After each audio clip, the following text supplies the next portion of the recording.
first of all, we will be studying about the biographical details of Jane Austen. And when we study about Jane Austen, we have to first of all study her as a person before we go to studying her as a writer.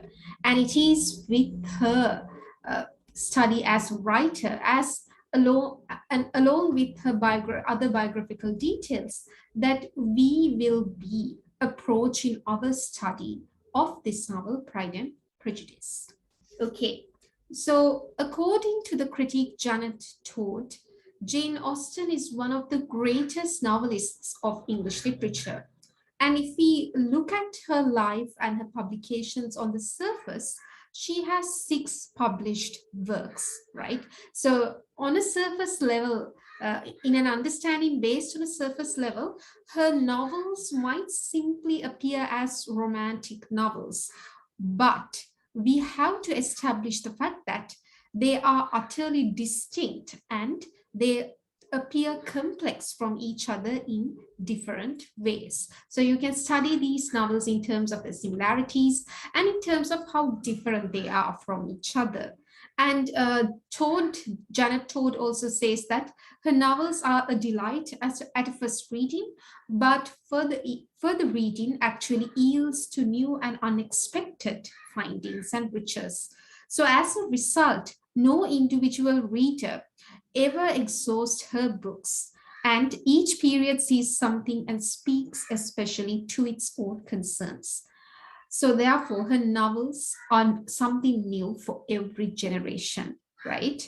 And Austen, if we talk about her more, she is one of these rare literary figures who are loved alike by academic critics as well as the general reading public. And this is something we will be talking about later on in our lecture. And through the last century and a half, Jane Austen has been subject to minute scholarly analysis of her plots, the style she has incorporated in her novels, and there have been films and other adaptations to her novels as well as her life. So therefore, Jane Austen has become more of a global brand. And like her works, Jane Austen herself has been subjected to a lot of cult devotion as well. But as with her novels, so with the author, there are many images as there are readers. So every new decade, scholars interpret her according to their perspectives, according to their ways, according to their the way in which they perceive her, right, according to their desires. And in general, in the late 19th century, the prevailing image was created by Jane Austen's own nephew, who depicted his aunt as a very kindly and retiring spinster. However, towards the late 20th century, you see that the scholarly critics actually stressed her as a professional woman writer who knew her own genius.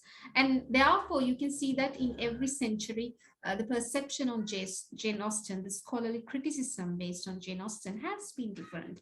And if we take the general public, every reader has a private fantasy about Jane Austen and her works. And therefore, we have to look at the real and authentic biographical details and what scholars say about this writer Jane Austen and her work. Okay. So for this, let's first of all look at her biographical details.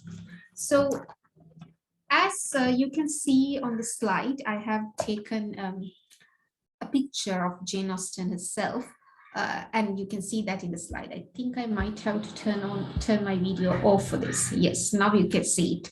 So if we go through the biographical details on Jane Austen by a number of critiques and biographers, we would learn that most biographers of Jane Austen are quick to point out that she led rather an uneventful life.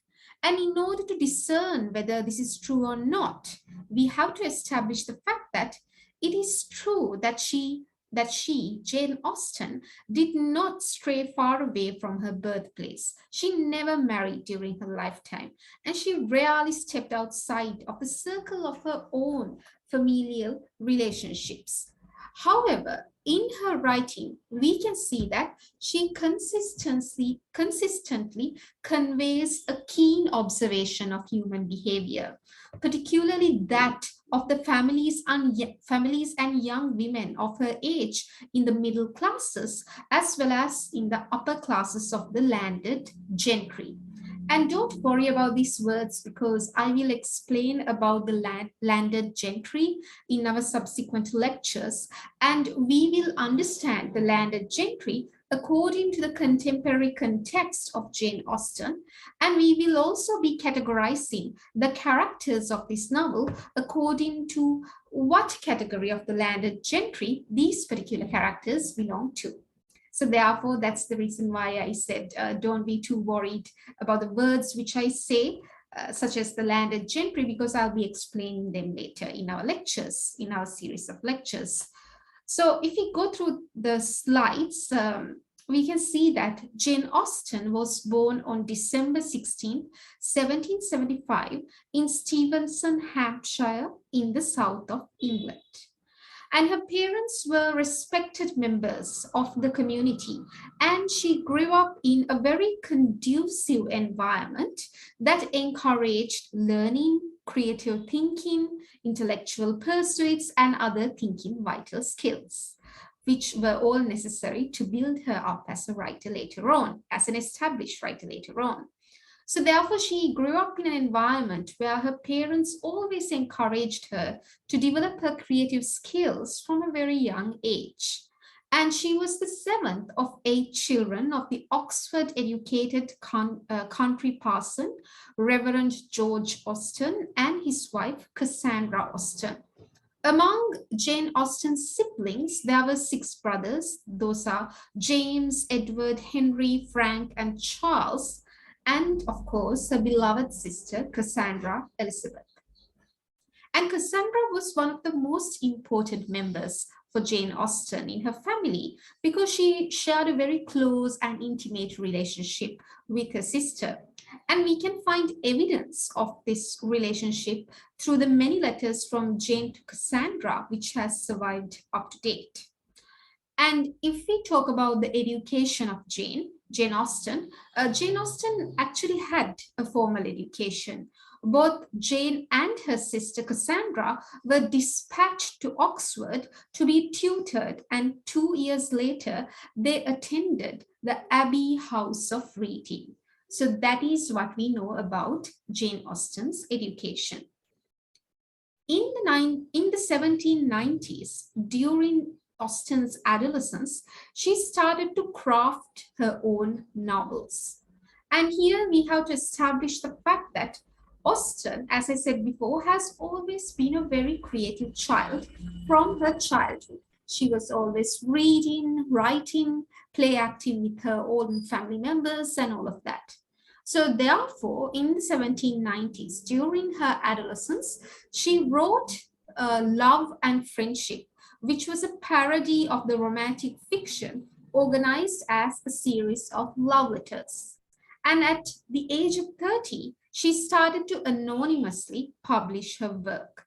And during her lifetime, all of Jane Austen's work were actually published anonymously.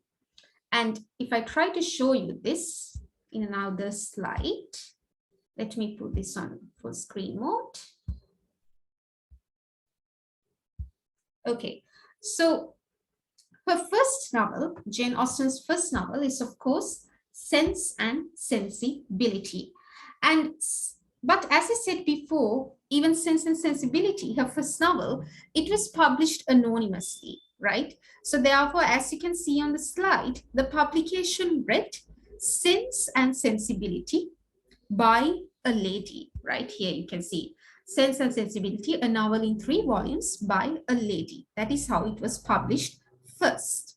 And her next novel, which is also the novel that we will be studying in these lectures, was Pride and Prejudice.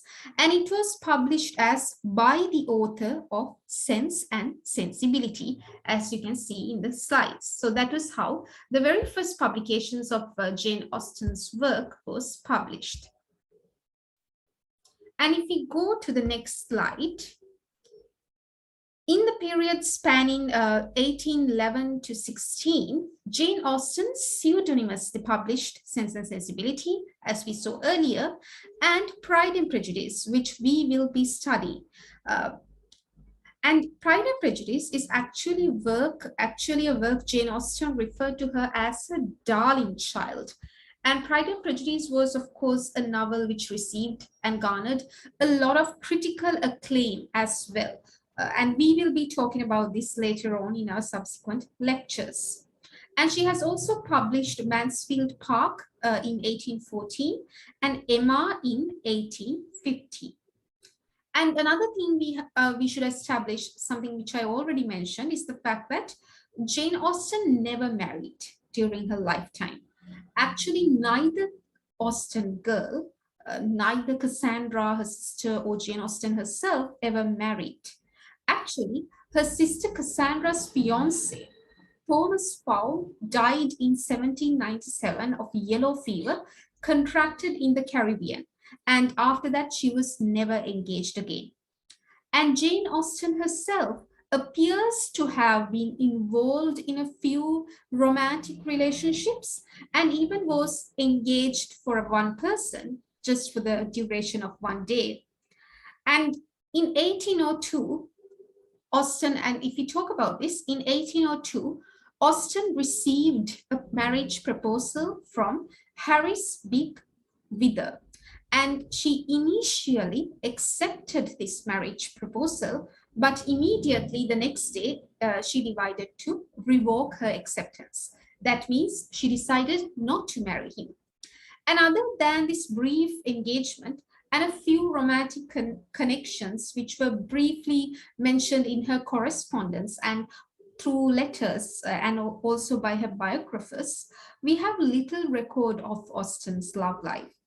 And if you're really interested in learning about Jane Austen, you're welcome to watch her documentaries in YouTube. And if you really want to watch something you can enjoy, that would be the 2007 movie Becoming Jane, which was a biographical romantic drama film directed by Julian Gerald. And it depicts the early life of the British author Jane Austen and her lasting love for Thomas Langworth Lefroy. However, keep in mind that what you see in this movie Becoming Jane is not exactly the factual account. And to a certain extent, it has been fictionalized. So therefore, if you want to learn about the authentic details of Jane Austen and her love life, you can either watch a BBC documentary in YouTube. So usually for any literary work, if there are BBC documentaries available, I would recommend those because you can learn a lot from them. But there might be other good documentaries available in YouTube as well. And you can even read books written by her critiques and biographers if you want to learn more about her life, apart from what I have said. And when we are talking about movies, I think we also have to talk about the movies for Pride and Prejudice as well, right? So here you can see these two movies in the slides. Because even for Pride and Prejudice, there are two movies that you can watch. There is this older 1995 BBC version, which you can see here. And that is a very long edition. So it has several episodes and it's starring Colin Firth as Mr. Darcy, and I'm sure that is an actor you know. And then you have the shorter movie, which I believe is less than 2 hours. That is the 2005 edition, which you can see on the slide, Pride and Prejudice. And this is the version of Pride and Prejudice where you see the famous actress Keira Knightley playing as our main heroine of this novel, who is Elizabeth Bennet. So you can always watch these movies in the internet if you are interested. I believe like these both these editions were very beautiful movies, so beautiful versions. So therefore, you can go and watch them if you like. So coming back to the biographical details of Jane Austen, as you can see, during the time she was writing, she was also suffering from illness because she contracted an illness and died quite young in 1817. I say it was young because by the time she died, she was just 41 years old. And her two other novels, Nodanga Abbey and Persuasion, and even for Persuasion, there is a beautiful movie. So these two novels were published posthumously. So when I say posthumously, that means after an author's death. So they were published posthumously in 1870. And while Austen received some accolades, so accolades means honors, for her works while she was still alive, it is her first three novels which garnered critical attention and increasing financial reward. And it was apparently not after her death that her brother Henry finally revealed to the public that Jane Austen was indeed the author of all these novels which have been anonymously published. And if we discuss about Austen, more about her as a writer, we have to establish the fact that she is someone who is popular not only among literary circles and academic circles, but also among the general public or the general readership circles as well.